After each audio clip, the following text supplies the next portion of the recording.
Well, looking at this headline, Thanksgiving week does mark one of the busiest travel periods of the year. Many call this the peak season for planes, trains, and automobiles. However, experts are saying the skies might be a little less crowded this time around. News 2's Maggie Weaver is here to explain what's behind the slowdown and how flyers can still find a deal. Maggie, good morning. Good morning, Nicole and Peyton. Now, AAA is estimating nearly 82 million Americans will travel for Thanksgiving, and that's up about 2% from last year. But that small jump actually marks the slowest year-over-year increase since before the pandemic, and air travel growth has essentially flattened, according to those experts. Katie Nastro with Going.com says lingering concerns from the recent government shutdown and higher airfare prices are keeping some people grounded.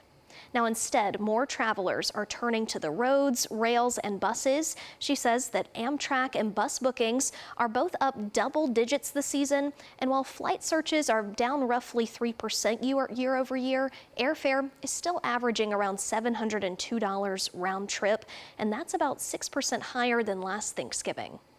We are finally done with the impacts of the government shutdown, and we're heading now into what we like to call the Super Bowl of travel, meaning that it is one of the busiest weeks out of the entire year to hit the road, fly, etc. And it's no different this year. We're actually estimating that we're going to see an increase of 2% more travelers year over year, almost 82 million people expected, according to AAA. But what's different this year is that we are noticing a slight softer booking demand, meaning that there are some people that were likely making alternate plans due to the fact that we didn't know when the government shutdown was likely to end. And so we are seeing 90% of travelers expected to hit the road.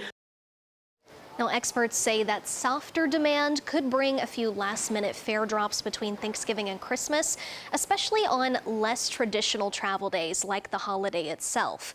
Meanwhile, Nastro says that international flights remain the better bargain right now, which are down roughly 4% from last year.